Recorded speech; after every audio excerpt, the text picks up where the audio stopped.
No, I don't like recording.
I think it's the record.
Hello, everyone.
Hi, Dan. Hi, How are you? I'm okay. How are you? Good.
Okay.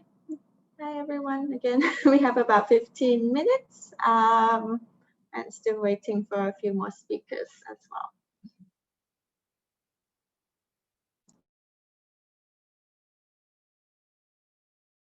Morning, Catherine, everyone. Well, good evening for Daniel.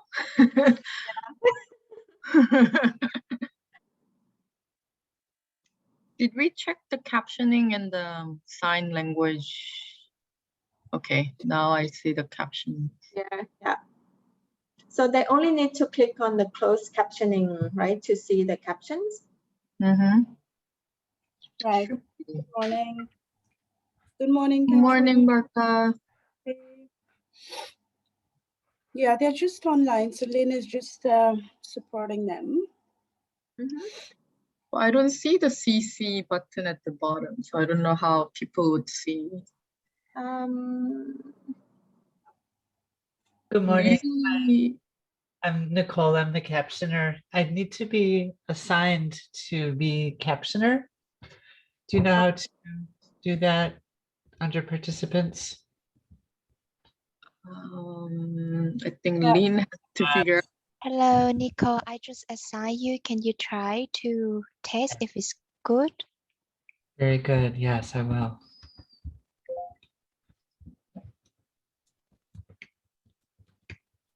Now it's available. Awesome. Yes. Thank you so much. That's great.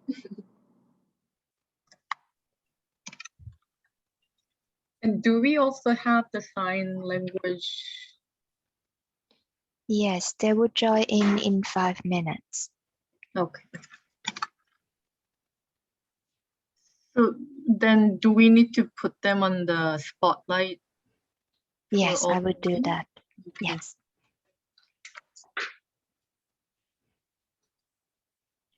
Hi, Roshan.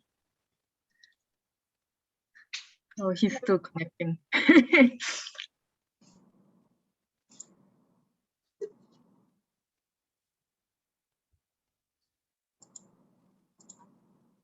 Do you have the final number for the register people? 336. Okay.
Oh, are we already allowing people in?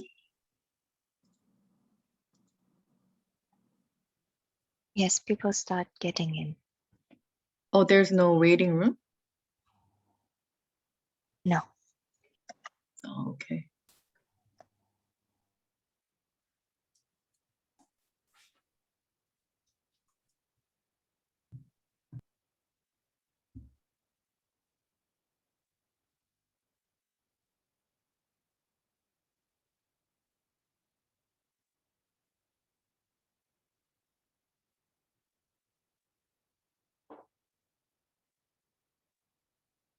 It looks like my background is flipped. Is correct? Is it okay? It's okay. It's okay. Okay. Okay.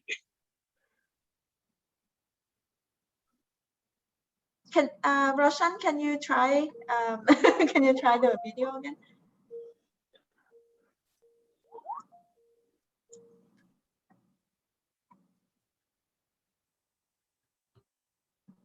Can you see it correctly? How it's flipped? I can't see your video.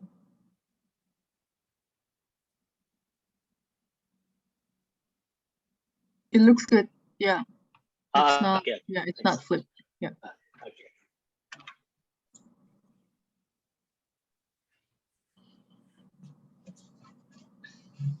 Morning, everybody.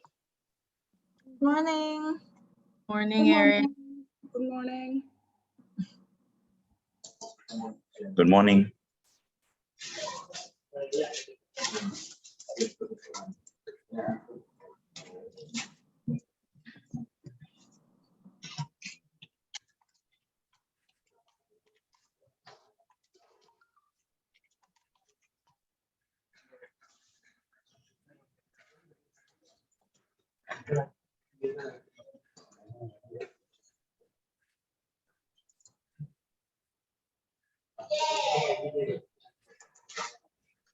Good morning, this is the International Sign Interpreter here. Hi, Lisa. Welcome.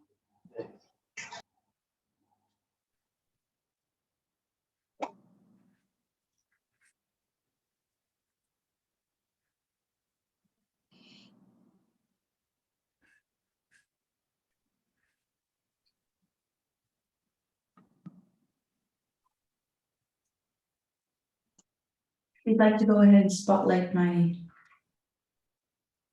Yeah, perfect. And was it possible to get the caption link from the captioner? The caption is you need to push down the button down the screen. That would be an option for you to show up the closed captioner. There is no link required. But yes, but I prefer to have it in my separate URL. Is it live captioning? Yes. Can you ask the captioner to share the stream link with us? We had the live captioning with us, yes. Could you Hi. ask the captioner? Nicole, Share... here's the captioner, Nicole, and it is just only captions direct into Zoom today is what's been ordered. So I don't have a URL to stream, I'm sorry. Oh, you don't have it? I thought that was automatically available.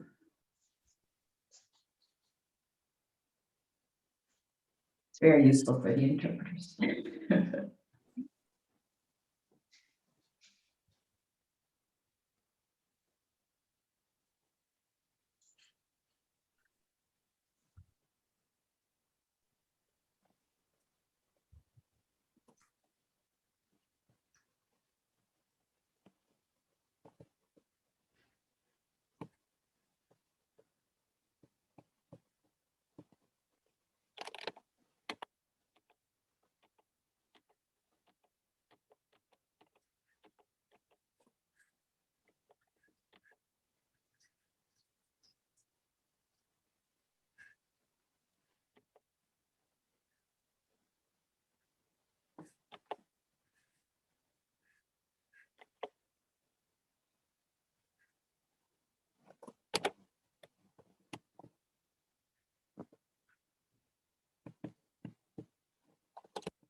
have about 3 minutes, and I see around 60 people or 48 attendees at the moment.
Yes, let's wait for another 5 minutes for more people to join. We have, how many do we have now? 61.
Okay, hello everybody.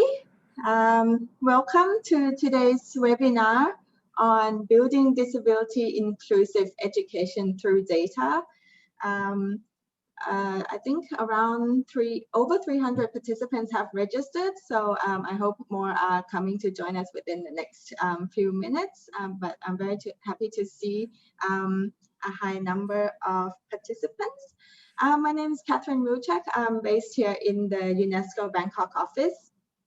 Today's webinar is co-organized by the working group on inclusive disability education in Asia Pacific, consisting of UNESCO, UNICEF, and Leonard Cheshire as co-chairs. This event brings together a panel of experts in the area of data for children with disabilities to discuss the importance of disability data collection, its challenges, as well as introducing the key tools for overcoming data gaps. The speakers will also be sharing experiences within the region. So it's hoped that from this webinar, it will help to create momentum and collaboration among different stakeholders and contribute to further planning and innovation on disability inclusive data collection. Before we begin, please allow me to go through today's agenda and some housekeeping information.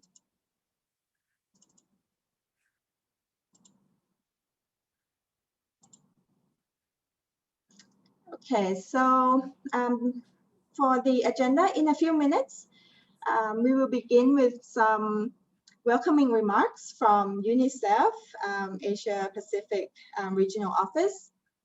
After that, we'll have a presentation to provide an overview of the topic that we will be discussing today by Dr. Daniel Mont, followed by a panel discussion with 4 expert speakers on the importance of disability data, the challenges, and the tools to use to overcome the data gaps. After the panel discussion, we will also have a 30-minute Q&A session. Then closing remarks by Leonard Cheshire. Please make sure that for the participants that you're signed in with your name and country as well. And please note that this webinar is being recorded. Any questions to our panelists, please feel free to type into the Q&A box. We'll do our best to include them in the Q&A session. So please be clear and concise. You can also, if you like to direct a question to one of the panelists, you can also put their name down, or if it's a general question, it's okay as well. So in case we run out of time, we will collect your questions and provide the responses and update it onto our UNESCO Bangkok website. In terms of accessibility, sign language is available throughout this webinar, and also live captioning is available during this webinar. Please, you can click on the closed captions to read the captions of the discussions. At the end of this webinar, you're going to be redirected to an exit survey. So we would very much appreciate if you could spend a couple of minutes to complete the short survey so that we can improve our future webinars. Finally, this is the website, the webinar webpage. We will be uploading all the resources from this webinar, including speakers' bios and the presentations, as well as the Q&A as well. That will be posted later on this website.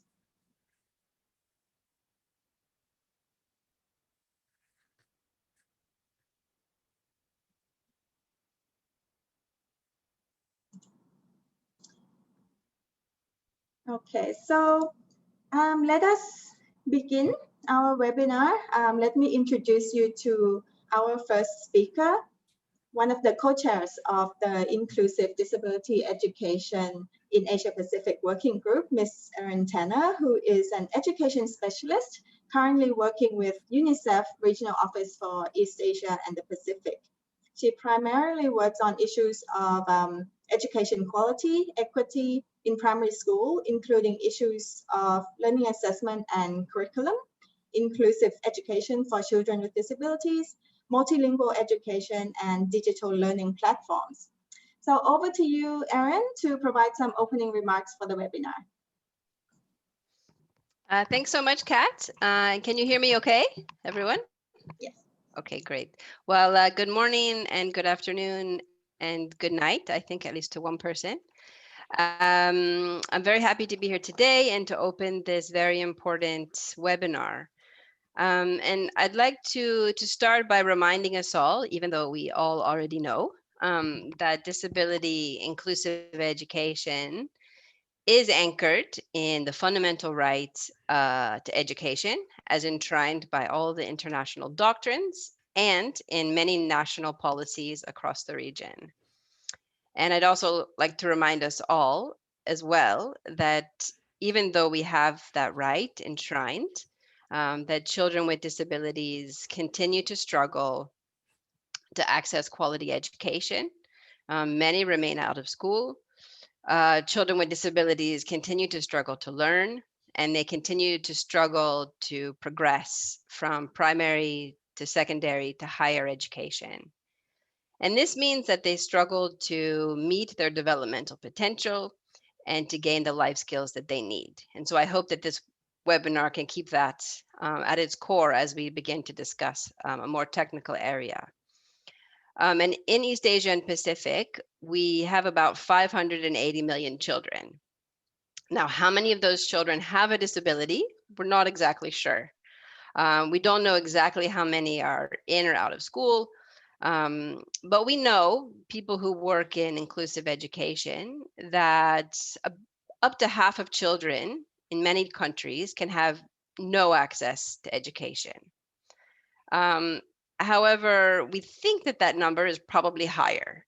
And I think a lot of you will identify with saying that we think the number is probably higher, or we often find ourselves saying in this work that this is the number we think, but the data is incomplete or the data is not of good quality.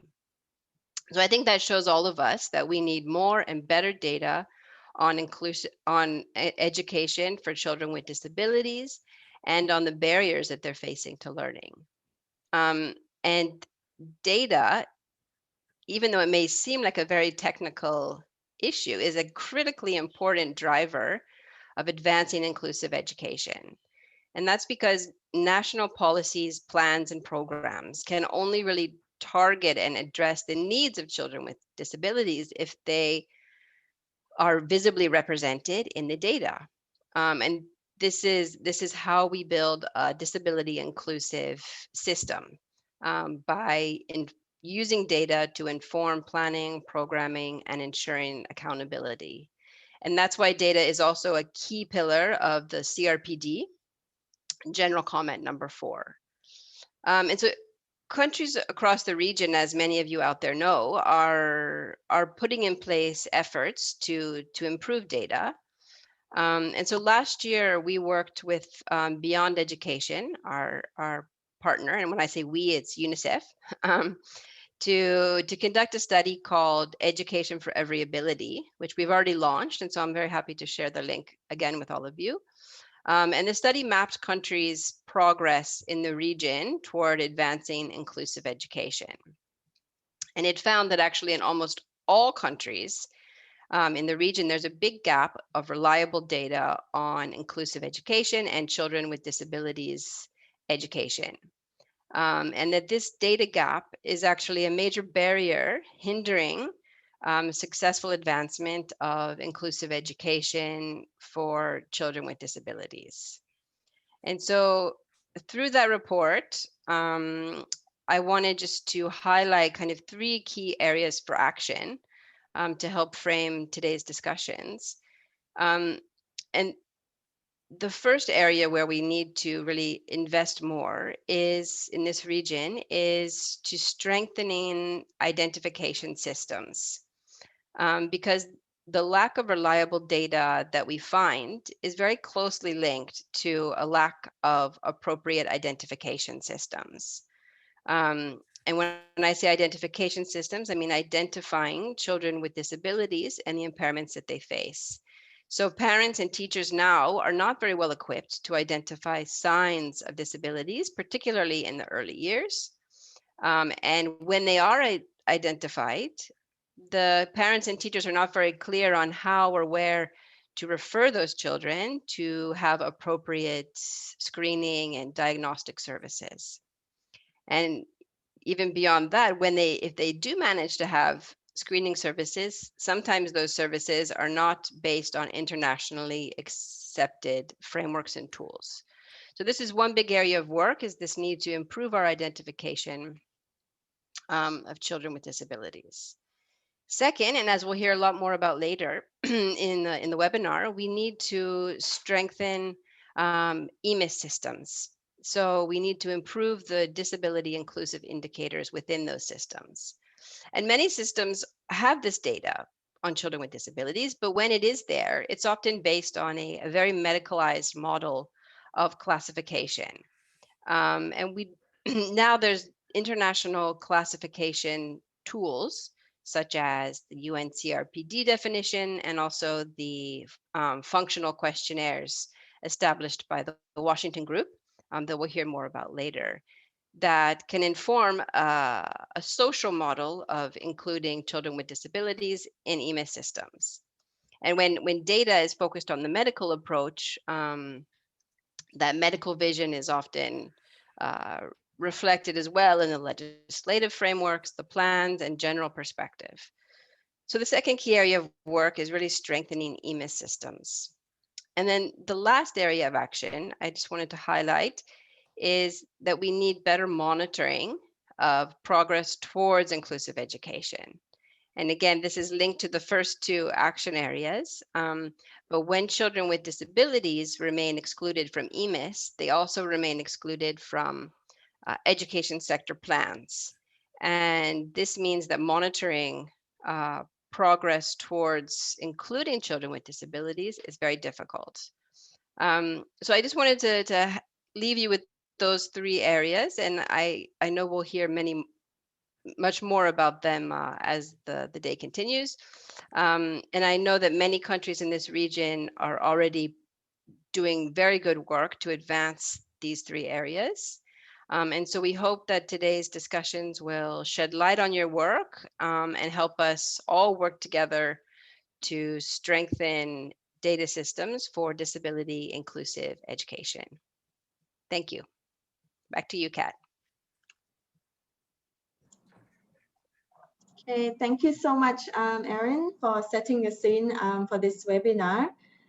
So next on the agenda, we have Dr. Daniel Mont here with us to provide an introduction to the discussion topic and a brief overview of the importance of disability data. Dr. Daniel Mont is the CEO of the Center for Inclusive Policy. He has extensive experience in the area of disability and inclusive development, and he has worked with a wide range of international development agencies, governments, CSOs. He also serves as the chair of the UN Statistical Commission's Washington Group on Disability Statistics Analytical Working Group, and also worked with UNICEF and UNESCO on building inclusive education management information systems. So over to you, Dan, for your presentation, please. Hello, everyone. It's a pleasure to be here talking with you today on this very important topic. And now I'd like to share my screen. And before I start, I want to make sure it's working okay. Yes. Okay. So the goal of today really is to talk about how we can build disability inclusive education system through data, because as we were just saying, data is important for being able to identify problems, being able to plan, and being able to evaluate our actions to see how well they're working. But if we're going to talk about data for disability inclusion, we need to take a step back, although most of you have probably seen this already, and think about what we mean by the social model of disability, what we mean by disability as it's embedded in the CRPD, and that it's an interaction. It arises from interaction between personal characteristics, impairments, and functional limitations, and the barriers and supports that are in the environment. And it's really the interaction between these two things that either leads to inclusion or it leads to exclusion. So if we're going to get data to look at disability inclusive education, we really need data on all aspects of this model, on the people, on the environment, and on the interaction. So what types of data do we need? We need data on children with disabilities in and out of school. We need data on the accessibility and the inclusivity of schools and all aspects of the schools, which I'll talk about in a little more. And we need data on barriers to receiving education. And some of those will be inaccessibility and non-inclusivity of schools, but some of those barriers exist outside the school system.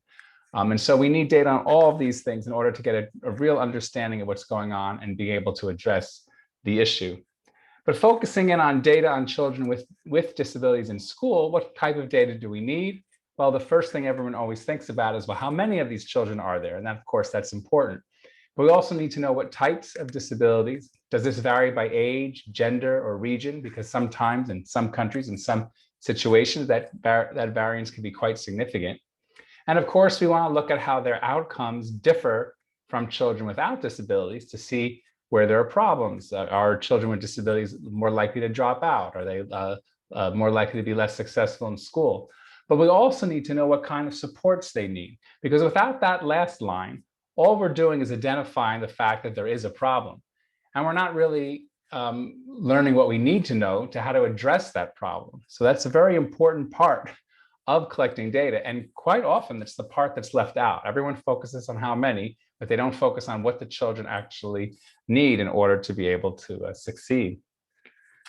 And we need data on the environment, the physical environment, of course, ramps, toilets. Again, that's the first thing most people think about. But we also need data on the informational environment, communication, is sign language available, and so forth. We need data on materials. So for example, are Braille books available? Are modified furniture for children who need that? We need data on human resources. What type of training do the teachers have? Are there specialists, say speech therapists or physical therapists? Are they in the school? Are they in the school some days? Are they, how is that all structured? And again, we need supports, data on what kind of supports are available, both in the school and out of the school, that we might want to refer children and their families to those supports outside of the school. Because again, we can't just think about school. We have to think about the entire context in which that child lives in order to make sure that he or she can be fully included.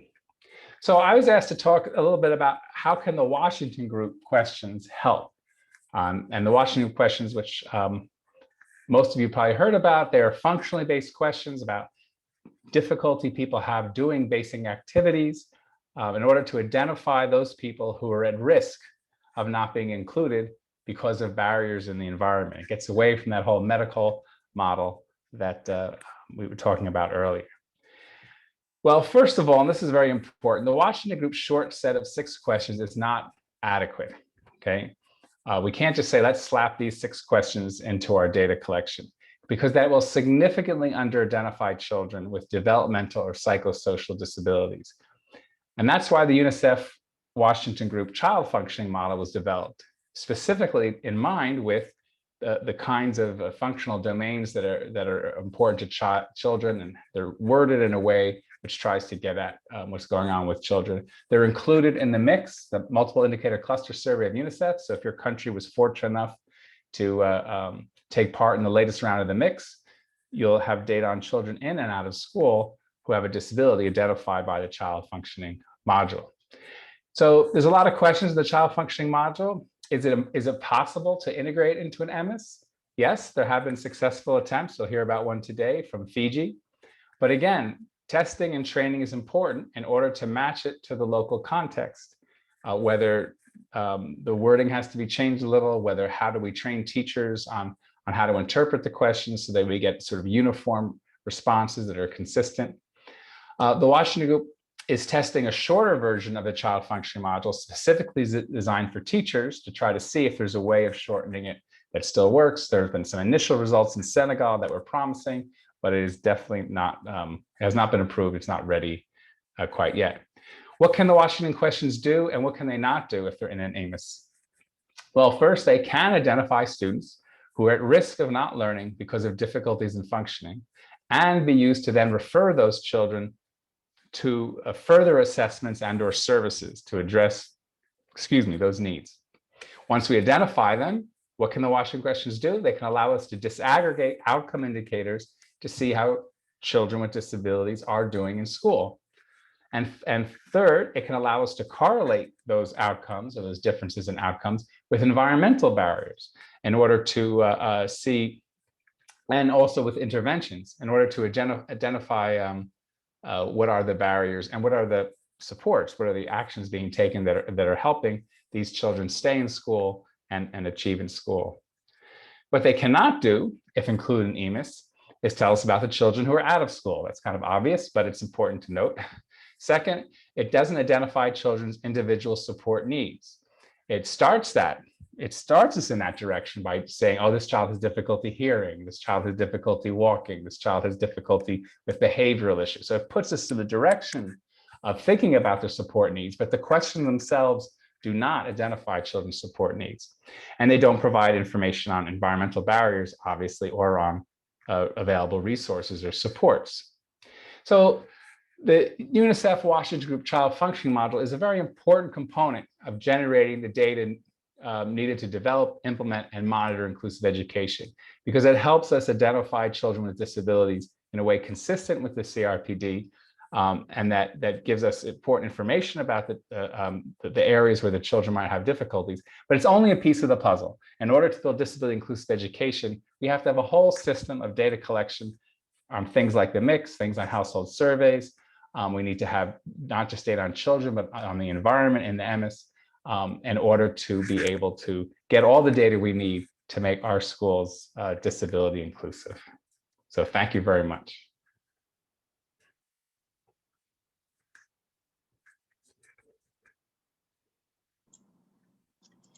Okay, thank you so much for that very informative session. I think it gives us a good basis for a panel discussion, which is coming up next on our agenda.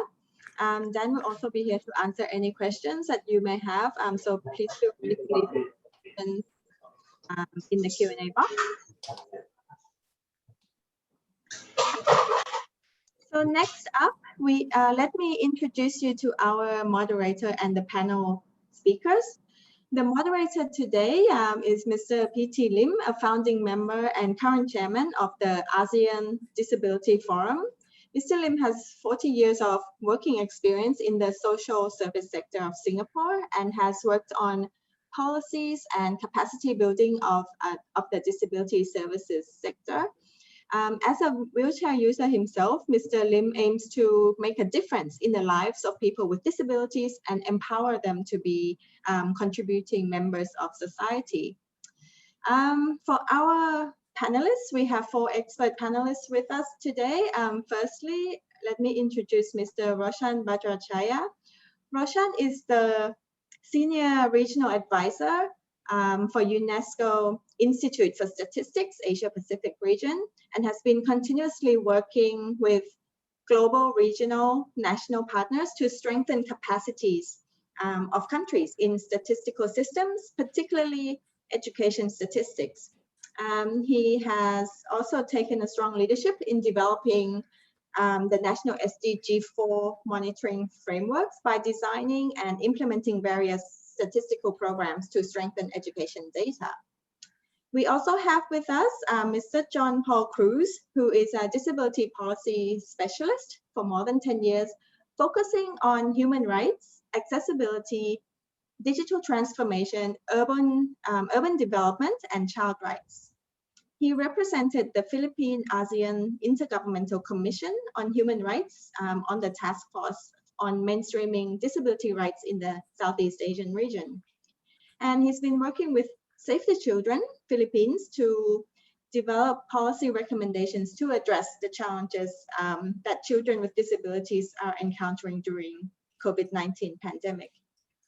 Next up, we have Dr. Beth Sprunt, who is a disability inclusion specialist in the on the Fiji Facilities Education Program and the Inclusive Education Advisor on Indonesia's Innovasi program. She designed Fiji's Access to Quality Education program under the Disability Inclusion Strategy, which won DFAT's Global Disability Inclusive Development Award. Beth is also the lead author of Fiji's Disability Inclusive Education Handbook for Teachers. And with Beth, we also have Mr. Jovesa Kurobula, who is a Disability Inclusion Coordinator for Fiji's Fiji Facilities Education Program. Jovesa supports inclusive and equitable quality education in Fiji with a focus on children with disabilities. He also works to implement the disability inclusion strategy to improve access to education for children with disabilities in line with the government's inclusive education policy agenda.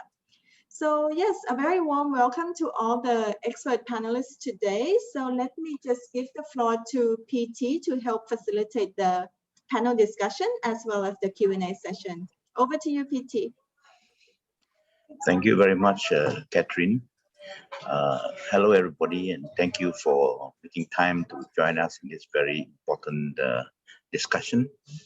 And in view of the time constraint that is facing us, I would like to, at the beginning of our session today, to say that we will confine our panelists to speak for about 10 minutes each, and then we'll quickly then transit into the Q&A session. And as it is, we already received some very interesting questions. So please feel free, if you wish to do so, to post it on our Q&A session, this Q&A chat group, so that we can address your questions accordingly. So without much further delay, can I just invite our dear friend Roshan from UNESCO to speak for the next 10 minutes. Roshan, please. Yeah, thank you very much, Mr. PT Lin. It's an honor to be in this very important webinar as a panelist. As you know, like UIS has been collecting data on different issues of education.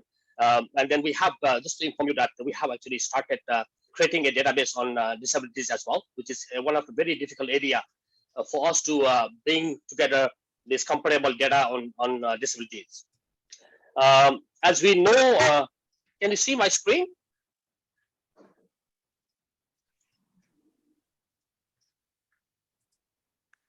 Okay.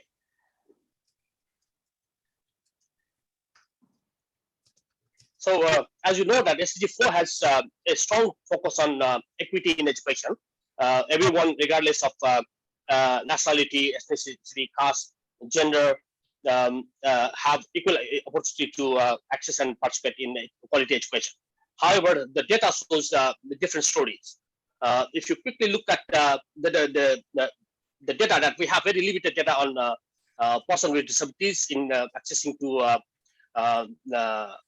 education. If you quickly look at here, we can very clearly see that the people with disabilities have very little access compared to those who, without disabilities to education. The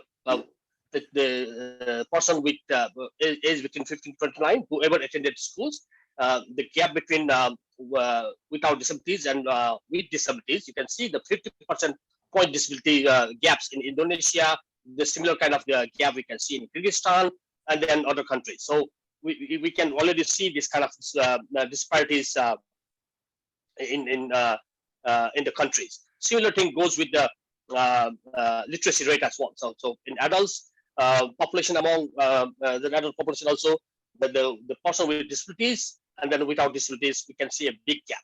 Again, there's the another further situation we can see for the female with disabilities. Even the situation is worse. There's a even wider gap when we look at the female with disabilities. Just to quickly see this in one country, I used the Cambodia data. There's no special purpose. It's only because the data is available for Cambodia. The wider data is available for Cambodia, where you can children out of school.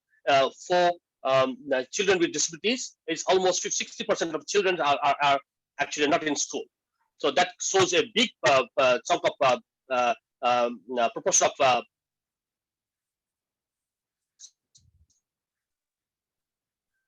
are actually not in school, compared to less than is 5% for people, children without disabilities. And then if you compare 2008 and 2014, yes, the situation has been improved a little bit for persons with disabilities as well. If you look at the population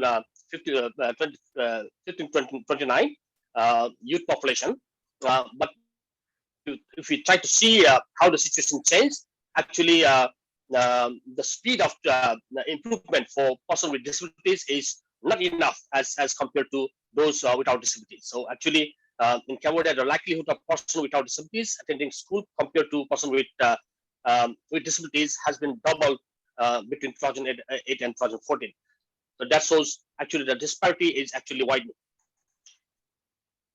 There are different way of different type of data we can see it. The sources are different, but I'm here in presentation. I'll be focusing mainly on household surveys and administrative routine data, from where we can see some of the data, how the situation of collection of data in disabilities and participating in education.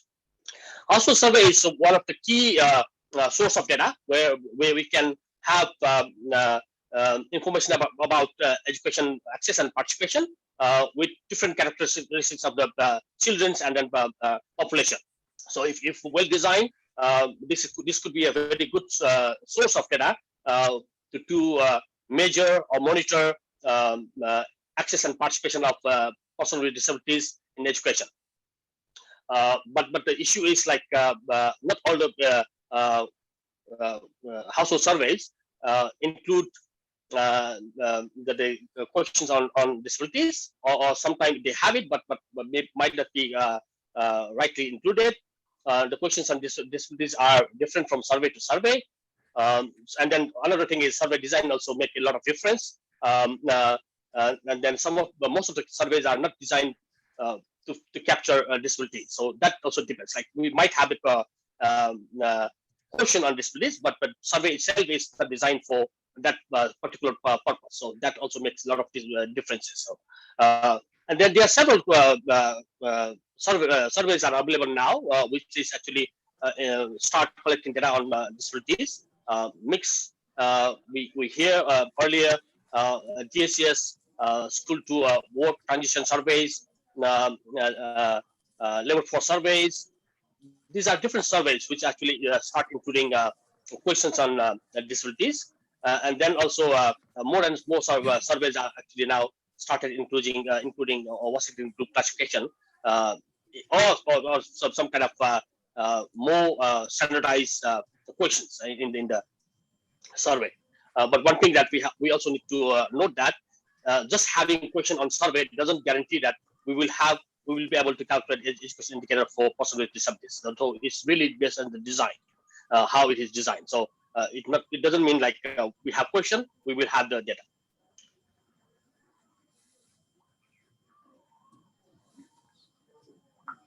Yeah. So just to show when we talk about education measurement for disabilities, education.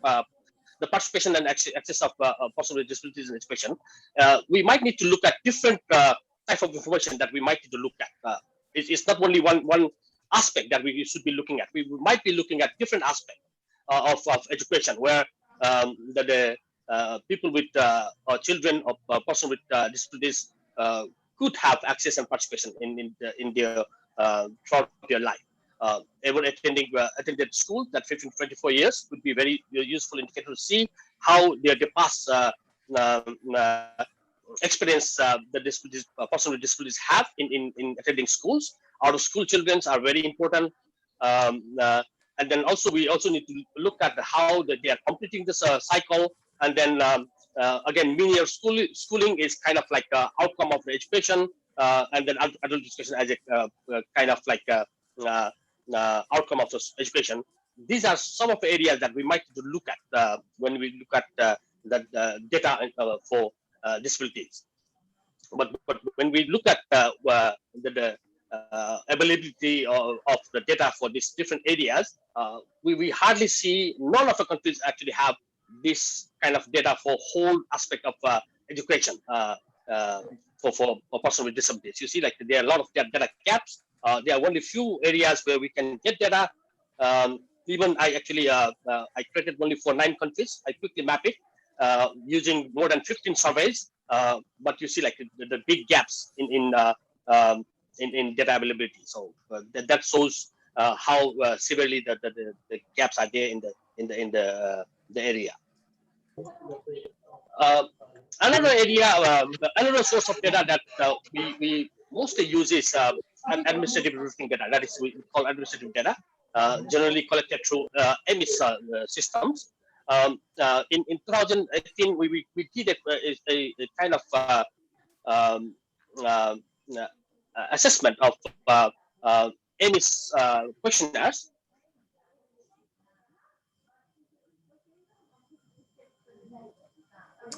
Please. We look at what kind of questions has been included, or whether the EMIS it is included here. We'll try to assess what kind of how disabilities data is included. Hello, can you hear me?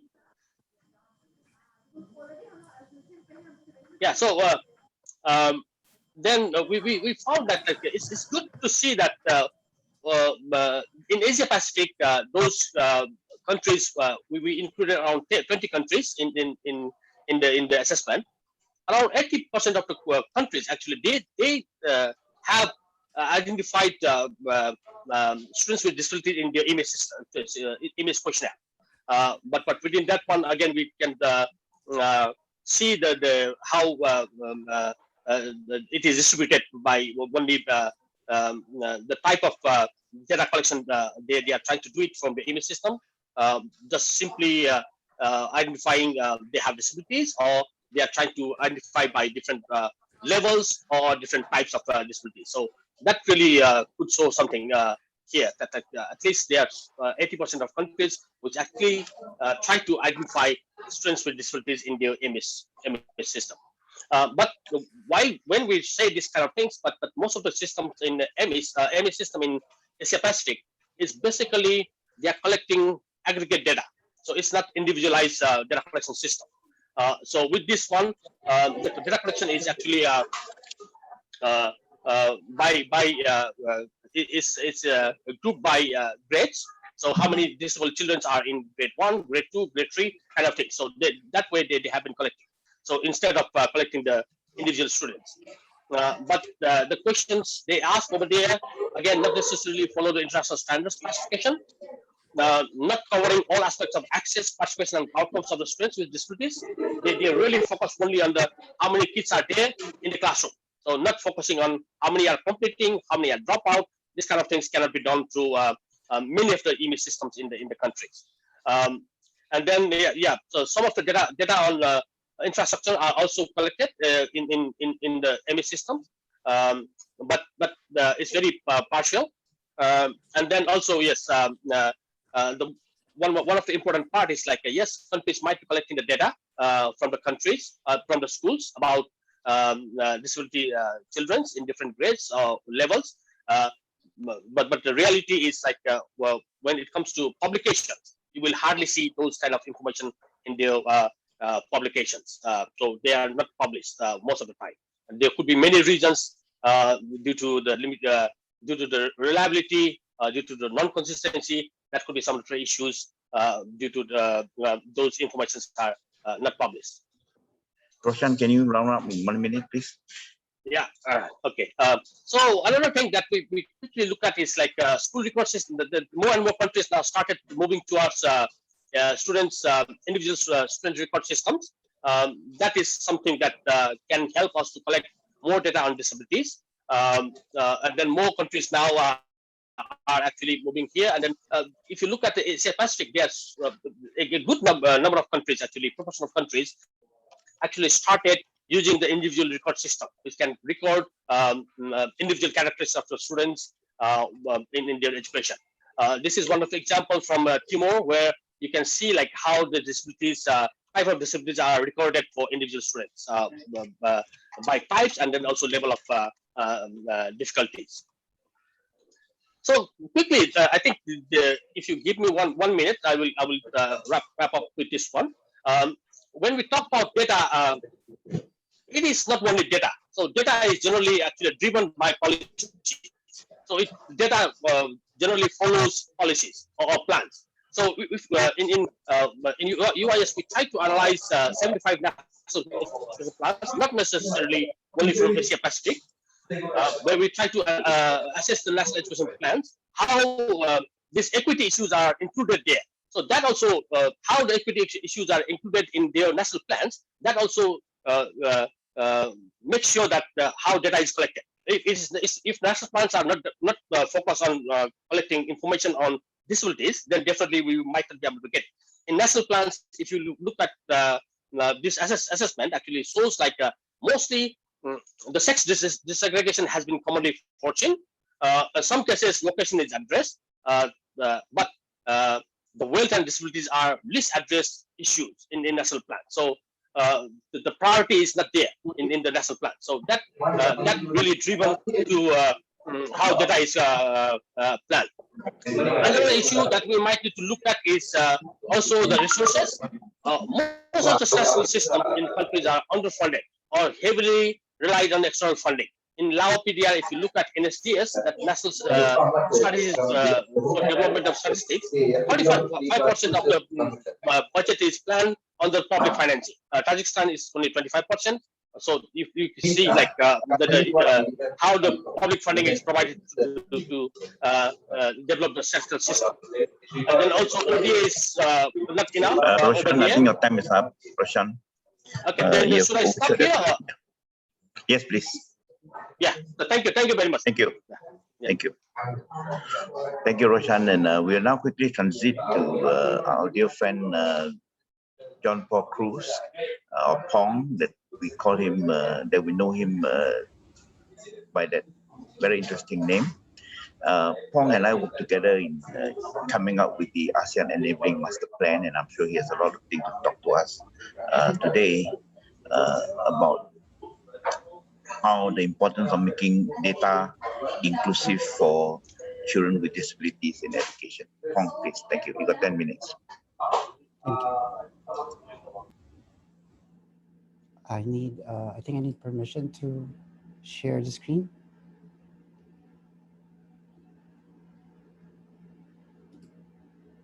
All right, thank you.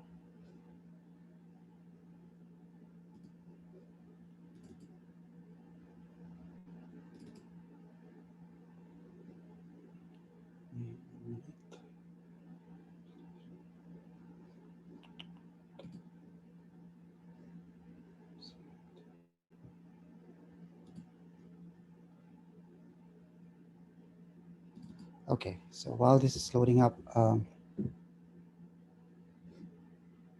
so should be loading up in a few seconds.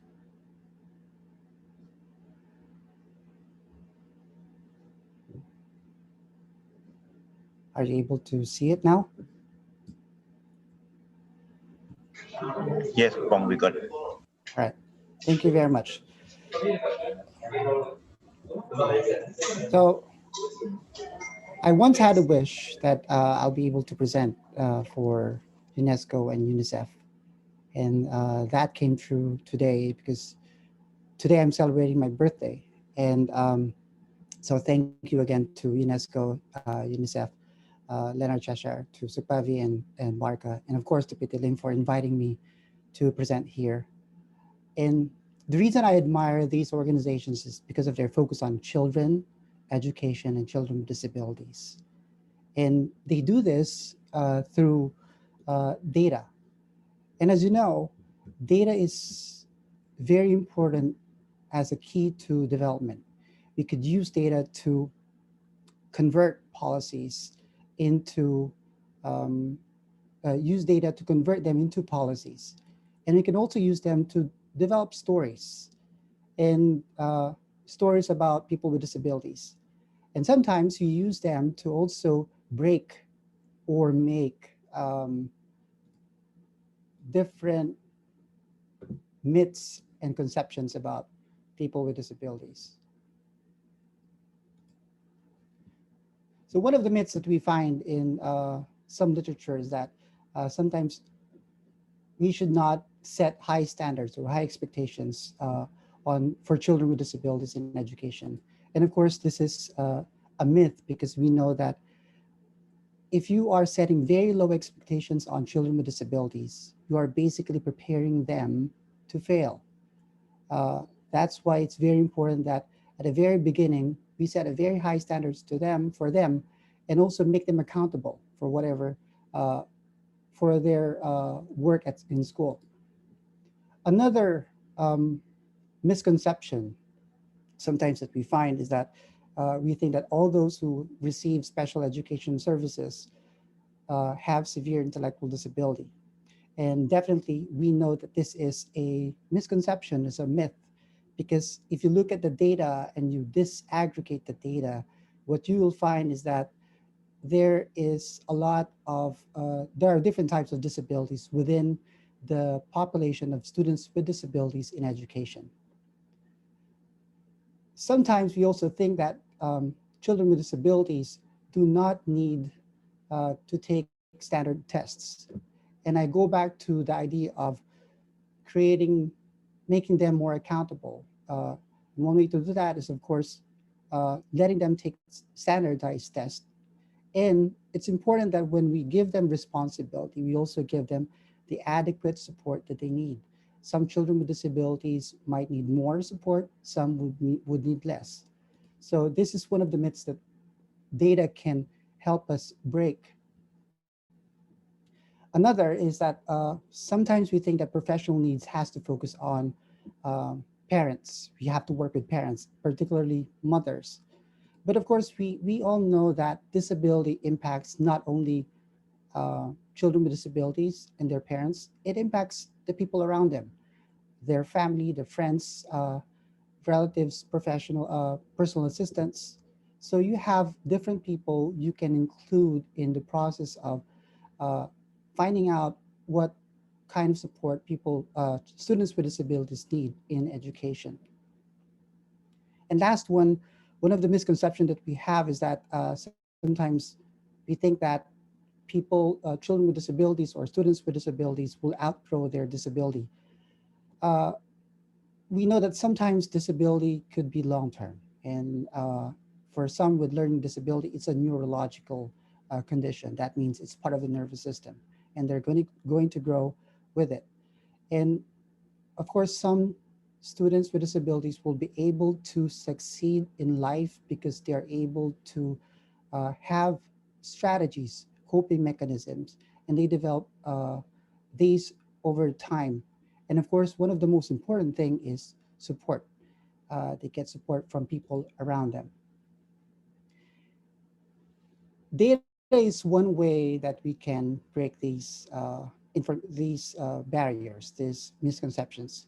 And sometimes we use traditional data where we collect the data and then we aggregate them or combine them, which what we find mostly in national surveys on education for children with disabilities. But we could complement this by disaggregating the data. And when I say disaggregating, this means we simply break down the different parts of the data, information into subpopulation, which will be more helpful to everyone whenever we're trying to develop policies. And then, as we know, data can be used in bridging the gap for children with disabilities. And we know that there are different advantages of disaggregating data and using inclusive data. One would be we'll be able to have information on the right intervention that we need for students with disabilities. We can find out if there are outcome differences in outcomes among gender possibly, or race or sex among students with disabilities. And sometimes we could also make sure that there's equity. So for example, we can look at an intervention and see if is this intervention affecting children with disabilities by gender. So the disaggregated data would be able to help us do that. So in a way, what we're saying is that inclusive data is what would help children with disabilities. So you see on your slide, two children with disabilities. One is with a visible disability on a wheelchair, and the other one is with invisible disability. And that's one thing that we can have if we can find in data if we try to disaggregate them. And there are different areas, common areas that we can disaggregate data. We can disaggregate them by ethnicity, by race, origin, the migration or generation status. Probably they'll be coming from the first, second, or third generation, or they just arrived in the country. We can also disaggregate them by gender, by geographic. That means geography. That means we could probably look at the performance of a school and compare it to the national average or performance of students with disabilities in a specific school compared with other districts. And of course, we have disaggregation by data. And some of the limitations of probably disaggregating data that you would find is, one, there could be some financial constraints for some to do that. Second, it's possible that the sample size will be very small. The number of students with disabilities you will find will be very small. And so if you have an instrument where you collect data and that would somehow breach the privacy of that student, that could be a problem. So let's say you have 10 students with disabilities, and the way you disaggregate them is by asking, do you have a disability? And that specific question, that broad question could probably identify them among a pool of students, making it easier for other people who would read the results to identify that student. So that somehow is a possible challenge when you collect disaggregated data. And the other one is if you get different sources on disaggregated data on disability in schools, it's possible that they would have different definitions. And different definitions would also lead to different challenges. And so one of the things that we can do is use the different tools that we already have. We have the mix or the multiple indicator cluster surveys. We have the EMIS, already discussed a while ago, on education management information system. We also have the Washington Group short set of questions. And let me go through each of them very quickly just to give you an overview of what you can do with all these data. So for example, when you look at the mics, one of the some of the advantages that you can find with mics is that, or mix, is that they're used in household surveys. It has a child functioning module already, and then it's internationally comparable. It's very flexible, and also it's used in monitoring the progress of the implementation of the SDG. And it's reasonably inexpensive. And of course, it can be executed in a very short time.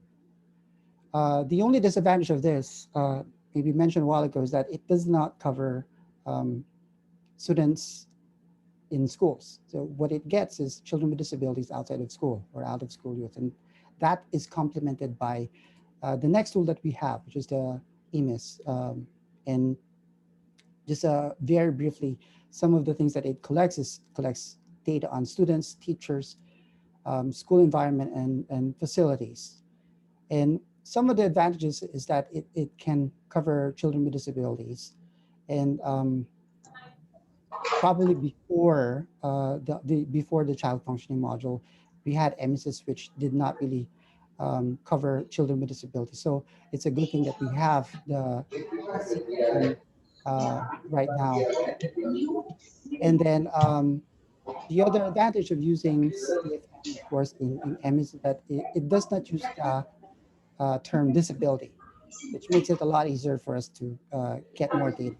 With disability, as you know, if you use that, it has two possible problems. One, it stigmatizes children because not everyone is comfortable talking about their disability. Second, if we're asking students from low income or middle income countries, it's possible that they don't have access to healthcare.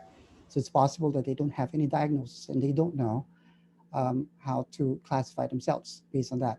So the other advantage of using that is that it does not need any medical qualifications from teachers, which is a very good thing. Teachers can administer this.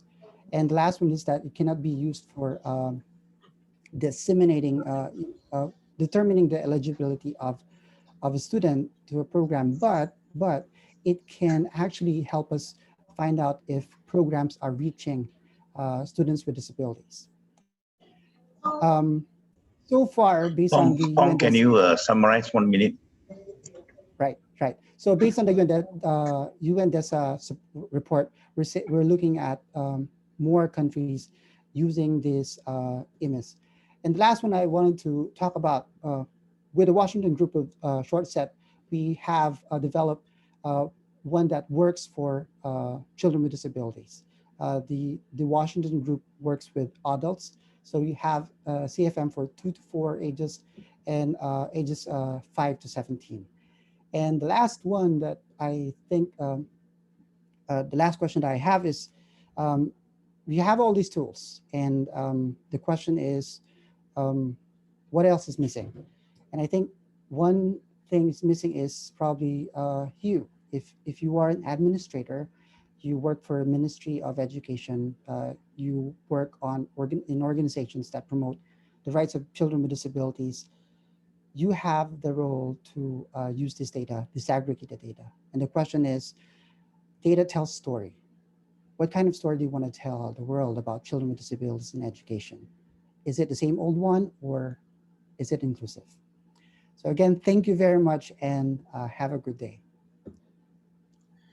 Thank you very much, Pong, and many have sent their birthday greetings to you on the chat group, and I'm sure many of us will also want to share this very important and very happy occasion on your birthday. Let us quickly then move on to our next two panelists who will be making a joint presentation. Beth and Jovesa will be sharing with us and giving us an example of the Fiji Education Management Information System. So Beth and Jovesa, over to you, please. You have 10 minutes. Thank you.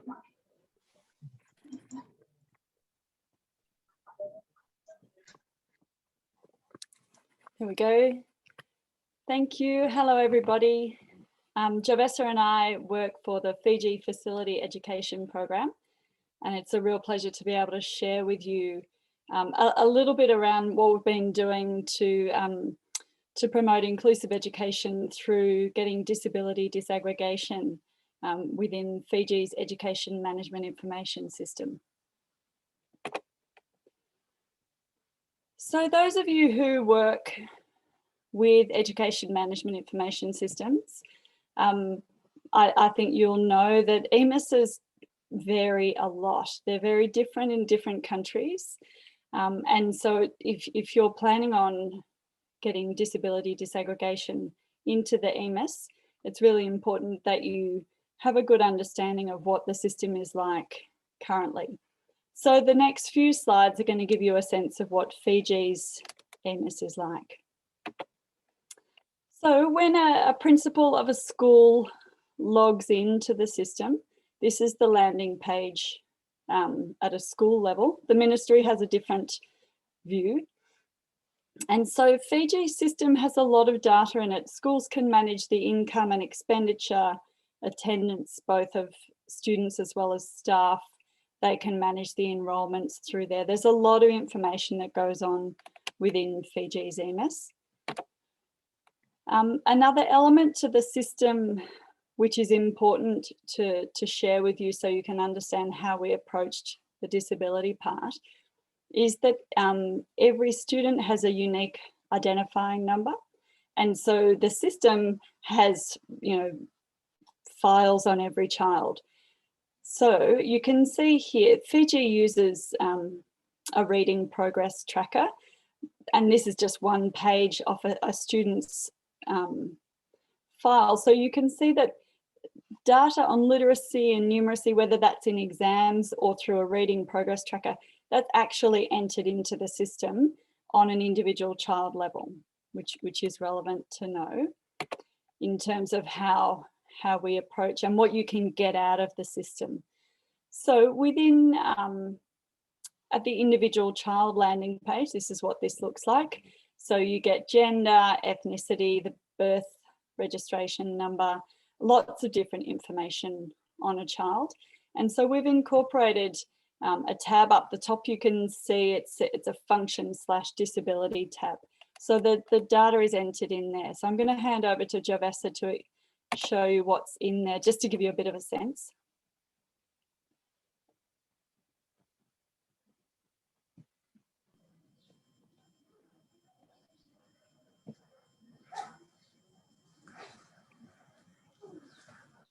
Thank you, Beth. The student learning profile template, let me just take you through the template, what it captures.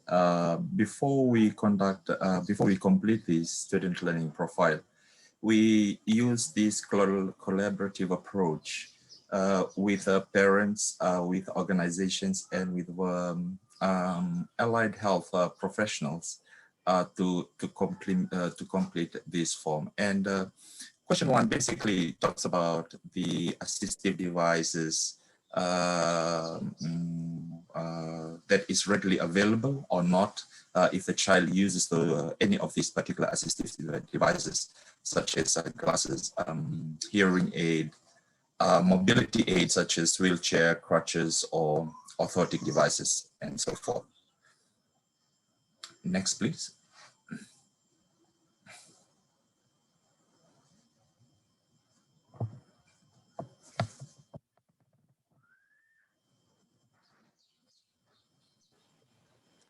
Also, it captures the information regarding any human assistance that is required by the child with disability for his or her walking or moving. And question 3 talks about the level of functioning that is assessed by the teacher in order to determine proper levels of care. These include seeing, hearing, gross motor actions, fine motor actions, speaking, learning in general, and learning in specific. And you also have the degree of difficulty which the teacher has to choose from to see which functioning level needs proper care and attention.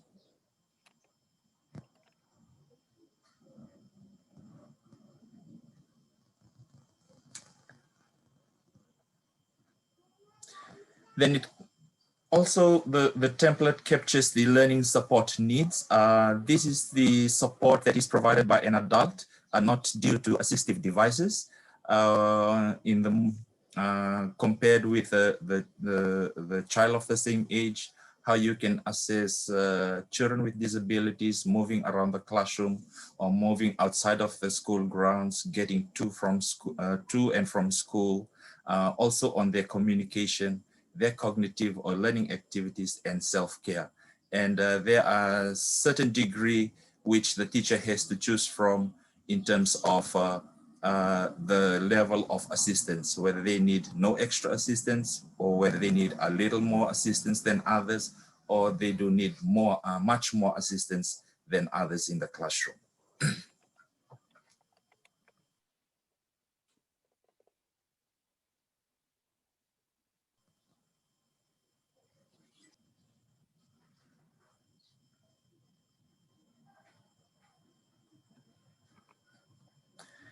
Then it comes to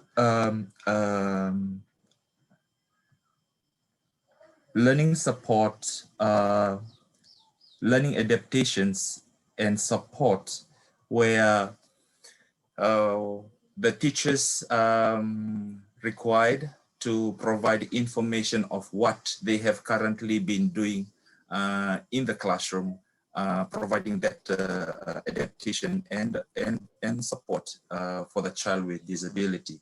So we're looking at if the provision of a child sitting closer to the board or to the teacher, or if there's some printed materials are enlarged, or if teachers have to modify the lesson, reducing the complexity of the lesson. So they use task analysis so that they can achieve the concept of what of the lesson. And also if they have sign language interpreters to interpret for hearing impaired students in the classroom. And likewise, if there are additional time being provided or a note taker provided during assessment and external examination. Thanks, Joe. So just checking, Back can to you you, hear Beth. me still? Thanks, Joe. Right. Okay, so back to me to talk about how did we design the system. So we wanted to start with the child functioning module of the Washington Group as the core of the system.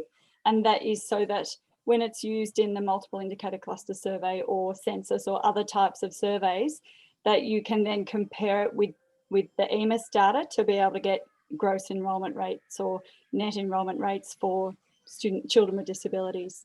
So important to have a comparable tool. We then looked at using some research. We had a look at the accuracy of the different response categories of the CFM, and we compared parent responses to teacher responses to a set of clinical assessments for each child. So we did this for just over 470 children. I want to acknowledge there's some people on the call who were hard data collecting workers during this phase, so hi and thank you. And the results of the contextualizing work that this research was very much influenced what we then did with the system. I'm not going to speak to this data, but fundamentally in Fiji, what we learned was that so in a census or a household survey, Washington Group's advice is that the cutoff to determine disability would be a lot of difficulty. And yet our data was showing that there's quite a lot of children with quite a wide range of severity levels of impairment who were being categorised both by teachers and by parents as just having some difficulty. So this was problematic because the Ministry of Education wanted to capture, all of the children with disabilities if possible. So we had also collected learning and support needs, which Jovessa showed you in that student learning profile online there. And what we found, the research showed us that when you combine the child functioning module data with the learning and support needs data on an individual child level, if you combine that, you actually get this really nice increase in accuracy in determining disability amongst, the population in the sample. The other point is if you've got learning and support needs data, then it helps anyway on a practical level. The teachers are better able to meet the individual children's educational needs. So because of the way that FEMAS is structured as a system, we have the opportunity to use algorithms to combine these two. So basically, the teachers don't need to do anything fancy. They observe the children and their functional difficulties and their learning support needs. That goes in the computer. And then because of the algorithms that we've developed, that data is combined and then it comes out and the computer tells you whether it meets the criteria for disability. All right, so one of the things though, even with a fancy sort of set of algorithms, I think it's really important that ministries of education build in a process for verifying the data that schools are reporting. And in the case of Fiji, because there's a financial imperative to the data, meaning if a school has a child with disability, there is a special and an inclusive education grant which the school is eligible for. And also the formula for determining staffing ratios also includes the information on disability. So there's a financial incentive for schools to over-report, and that's just across the world. Schools will always try to get resources to support their students. So it just means that, that you really do need to do verification visits from the district education office. And Jovesa has done lots and lots of those over his time. So he's very familiar with that process of getting in cars and going on long trips. Another tip was that the language interpretation of whatever tool you're applying really needs to be tested. I spoke about the issue of some difficulty, so we changed the wording to a little difficulty, which did improve the accuracy a bit, but we still needed to have that the learning support needs element. We have provided what I call a descriptors table, which basically, and we'll give you a link to all of these things. So teachers can refer to some guidance to help them to choose the response category so that there's more consistency over time. Another point I wanted to emphasize was that if you've got a system like this, an online system, and if you want to get disability in there, the disability people, the special or inclusive education staff, need to have time, and the IT programming staff need to have time. It's not a quick fix. It's something where both teams are going to be working together for a while to get it right. So you need to allow that in your implementation plan. And this is just, this last point is echoing Dan's point earlier, that it's not just about the child-based data. It's you really want school accessibility data and inclusion data that, you know, reflects what the schools are doing. This slide, I'm not going to speak to it. I just wanted to show you a couple of rows out of the descriptors matrix to give a sense of how we try to help teachers to pick the right response category. Okay, Joe, back to you about the school inclusion assessment. Actually, we're running out of time. Right, we have so can we just round it up in 1 minute, please? Thank you. Yeah.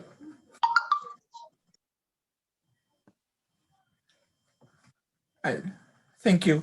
Just to summarize the school inclusion assessment form, it captures the accessibility of transportations used by children with disabilities, and also captures the paraprofessionals that work alongside the schools, and also captures this individual education plan for students with disabilities in special and also working at the mainstream level.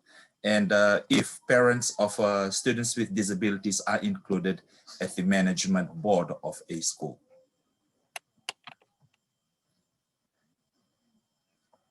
And then we have the learning resources.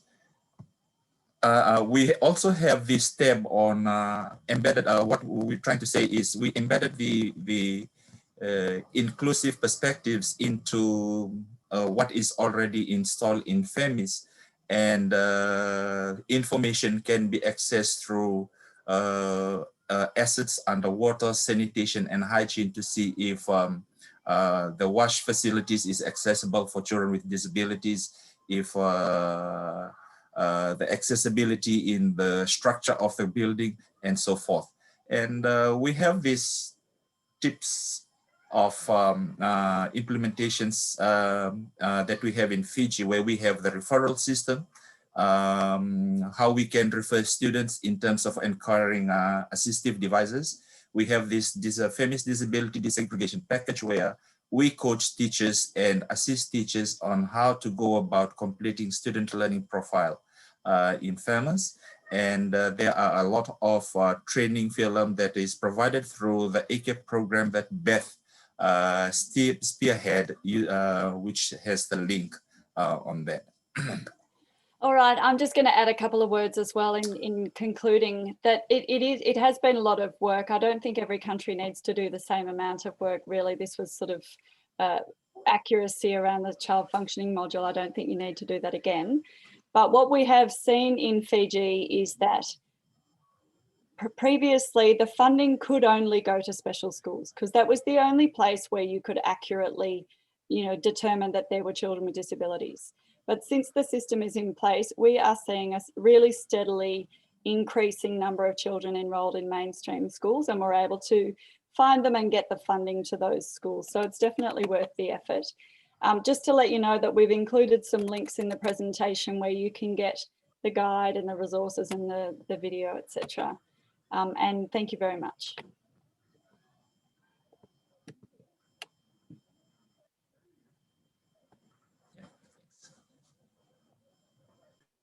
Thank you very much, Beth and Jovessa.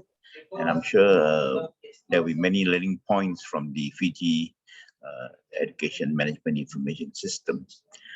There are many questions that's already been raised in the Q&A chat box, and I think many of them has been answered online. And due to shortage of time, we will have to answer the rest of the questions that have not been answered and then post them on our website for your review. But do feel free to email or contact the organizer of this webinar if you have any further queries or any other intervention that is required. It now remains for me to thank all the panelists for joining us today, and I apologize for not having enough time to move on to the Q&A session. I now hand the session back to Catherine. Catherine, please.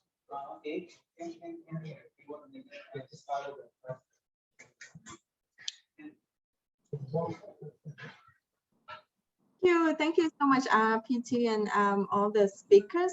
I think maybe we can do a short Q&A if it's okay. I think like maybe 10 or 15 minutes, that should be fine, right?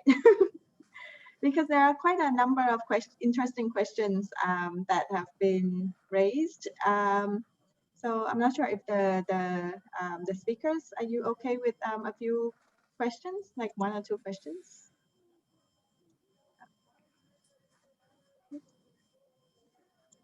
Okay, I think maybe we can choose one of the questions from the box, from the Q&A box. Maybe this one. In terms of regular data collection, how does the EMIS capture and collate data with schools without connectivity? Anyone would like to answer that one? Yeah, just a quick answer. Of course, there are a number of schools that don't have connectivity, and the relevant district education office goes and collects the paper versions. All of these forms have a paper version that the school is able to download and complete themselves, and then the ministry itself provides IT, admin resources to do the data entry for the schools that don't have access. Thank you, Beth. Anyone else would like to also add to that? Okay, maybe another question can we count children with some difficulty as children with disabilities? I think this is a question on like categorization of the children with disabilities. Anyone would like to answer this question? I feel like I've spoken to that quite a bit. I'd love Dan, do you want to respond to that as well? Yeah, I think the goal of identifying the children is to identify children who need support needs, right? And children who have some difficulty, whether or not you classify them as having a disability, these are children who you've identified as having, who maybe needing some sort of support. Right? And children might have some difficulty in multiple areas, and they don't have a lot of difficulty in any one area, but have some difficulty in multiple areas, and that could really be getting in the way of their learning. I mean, in a truly inclusive school, right, where we're trying to address each child's needs and support them, the problem is that the funding often is tied to a designation of disability, and so we have to then draw this line somewhere where children on one side of it we say have a disability and children on the other side of it don't, which is a little artificial, but we have to do it. And so I think what they've done at Fiji is really good in terms of broadening it to make sure that you're identifying those children who do need some kind of support or some kind of referral. Okay, thank you. Let me see, is there any other questions? Is it possible to share the email setup and questionnaires from Fiji? Yeah, so if that link at the end of the presentation is a link to the Ministry of Education's website, and everything is on there, all the forms, the disaggregation guide, the training video, it's all there, but I'll quickly find the link right now and pop it in the chat as well. Okay, that's great. And we're going to be sharing the PowerPoint presentation, so you will have access to that, that link as well. Maybe just one more quick question. This is one of the questions received before the webinar. Are there any tools to measure whether universal design for learning is being practiced in classes? Anybody would like to respond to that? There are different sets of indicators for determining whether the inclusivity of a school, those tools do exist. But yeah, I'll leave it at that. Okay. Let's see, is there anything else? How do we ensure gender equality in inclusive education? Maybe that's also for another webinar. But how do we address inclusion in poverty-stricken areas or schools where large classes and teachers whose competences may not include this it's not really related to data as well. Yeah, I mean, I suppose, Catherine, on both of those issues, you can link it to data. You can link everything to data. I think an important area regarding the gender one is that sometimes when we get busy trying to work out how to get disability into the system, you forget that actually you need to gender disaggregate and disability disaggregate. So because, in some places, girls with, well, as we saw in the Roshan's presentation, girls with disabilities may have a very different experience from boys with disabilities. So that gender disaggregation of the disability data is really critical. Although I acknowledge that your question is probably more related to more broad issues around gender and inclusion. And I don't know that this is the seminar really, because that's a a 3-day workshop in itself. Really. But I would just like to add though that sometimes certain conditions can express themselves differently by gender. For example, children who have ADHD, boys and girls who have that condition can act very differently. And so if you're looking for certain behaviors that are sort of typically that boys have, you're going to identify them more, whereas girls might be behaving differently. So you have to make sure your tool is really addressing all the full range of ways that children might be behaving or that indicate the difficulties that they're having. Okay. Well, I think, Kate? yes. Yeah, there's one question I saw it about like how to compile data. I'm like whether these special schools are covered or not covered, this kind of thing. So one of the things that we might need to look at like the coverage of the data in our, especially when we look at the ME system. So ME systems, mostly when we develop it, it is mostly for the formal education setting most of the time. Huh? And then, but in countries, there are different type of education systems where kids go in different ways. So we also need to make sure that ME system is a full coverage. The children's might not be in for the formal settings, but they might be in different settings. That could be happen in many countries. If these children are not covered in the data, then we have partial understanding of what is happening with the disabled children. So of course, we have been saying like this is inclusive education. All the children should be in the school, but the practices are still there. There's so many kids actually go to different type of schools. So the English system also, we also need to make sure that the English system covers full education system, not only the formal education system. So that could bring the full coverage of data in education system for disabilities. Thanks. Okay, thank you so much. And yeah, thank you to all the speakers and to PT as well for your facilitation of this discussions. So yeah, as we said, we will collect all the questions and update them onto the website. So without further ado, let me take this opportunity to introduce you to Mr. Sawang Sisom to provide some closing remarks for this event. Kun Sawang has been working with the disability sector for over 18 years and is a strong advocate for the rights of people with disabilities. He's currently the technical consultant at Leonard Cheshire in Thailand. Kun Sawang is also passionately promoting the rights of people with disabilities in various aspects of socio-economic development. So over to you, Kun Sawang, for the closing remarks, please. Thank you, Catherine, and thank you very much, everyone, for your presentation and the insightful discussions.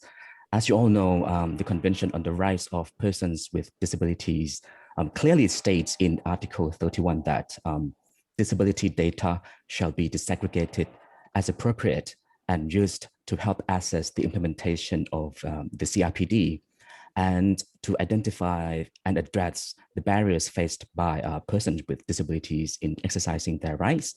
The SDG Goal 17 emphasizes that the availability of high quality, timely, and reliable data disaggregated by income, gender, age, race, ethnicity, migratory status, disability, geographic location, and other characteristics relevant in the national context should be significantly increased.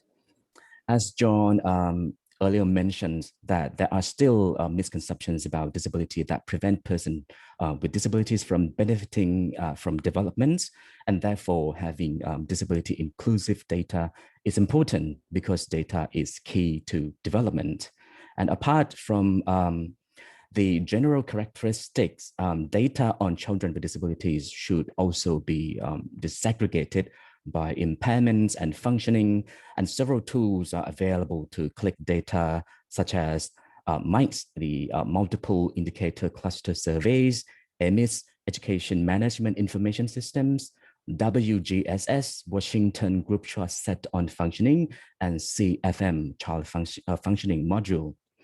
Dan gave us an overview of the importance of disability data, the challenges, and how the Washington Group tools help to overcome some of these issues. And the first step is to have a clear definition of disability to accurately identify students with disabilities. And the definition should be aligned with the social model of disabilities endorsed by the CRPD to reflect not only impairment-based individual needs, but also removal of barriers which may hinder full and effective participation of persons with disabilities in society on an equal basis with others. It is important to identify types of data, basically data on children with disabilities in and out of school, School accessibility and inclusivity and barriers to receiving an education should be collected and disaggregated by age, gender, region, and other relevant characteristics. And both available and unavailable supports should be identified. It is advisable to measure how outcomes of students with disabilities differ from those without disabilities. And finally, data on school environment, such as physical accessibility, information and communication materials, and human resources is equally important and should be collected as well. WG has been adapted into education management's information systems, or EMIS, in several countries, including Fiji. And WG and EMIS can identify students at risk of not learning, disaggregate outcome indicators to see how students with disabilities are doing in school, and allow us to correlate outcomes with environmental variables and interventions to identify barriers. However, it cannot identify children who are out of school, for example, identify individual support needs, provide information on barriers, and provide information on available resources and supports. It was also interesting to note from Roshan's presentation that EMIS data is not only intended for reporting, but also used for budget and resource planning. Information on disability status can prepare individual education plans, provide support needs, or guide policies promoting inclusion. And several countries have their EMIS census forms in their systems, as you know, but the recent study in Africa, South and Central America, Asia and the Caribbean and the Pacific review several concerns. And in general, those EMIS forms still exclude or inaccurately identify students with disabilities, especially those with mild or moderate impairments or functional difficulties. Bethan Jovesa gave us an excellent example of how Fiji builds disability inclusive education through data, and how the Ministry of Education has a policy on special and inclusive education, which aims to ensure access to quality education for children with disabilities in all schools nationwide, which is really good, using data from FEMIS to undertake monitoring, planning, budgeting, and reporting. Lena Sheshe provides technical guidance on collecting disability inclusive data and evidence. We support organizations to understand, collect, and learn from disability data, providing technical guidance across the life cycle of evidence generation. For example, we provide technical guidance to organizations on the use, implementation, and analysis of the Washington Group questions, which are the global standard by which to collect good quality disaggregated disability data. And a core principle we follow is that data and evidence about disability should empower and be inclusive and participatory of persons with disabilities throughout. We provide targeted technical guidance on how to include people with disabilities in the research process. For example, adapting data collection tools and methodologies to be accessible and inclusive, advising on targeted data collection strategies to reach people with disabilities, and training those data collectors to provide good quality data. And I would like to let you know that we have developed a disability data portal, which was launched at the Global Disability Summit in 2018. And it highlights gaps in worldwide disability data. And the portal collates quantitative disability disaggregated data from 48 countries using key development indicators, mostly drawn from the Sustainable Development Goals framework. And the data covers the theme of education, economic empowerment, stigma and discrimination, and technology and innovation. We have already shared the link in the chat box so that you can visit and explore our disability data by country. And I am certain that everyone has found this webinar useful and gained more knowledge about how we build disability inclusive education through data. On behalf of the Inclusive Disability Education in Asia Pacific Working Group, Secretariat Lena Cheshire and co-chairs UNESCO and UNICEF, we would like to thank everyone that attended the webinar today for your rich contributions and participation. We look forward to meeting you all again. Thank you and see you again. Thank you so much, Khun Sawang. And well, this concludes our webinar today. Please, as you leave, you'll be directed to our exit survey. So please help to spend a few more minutes to complete the survey for our future improvement.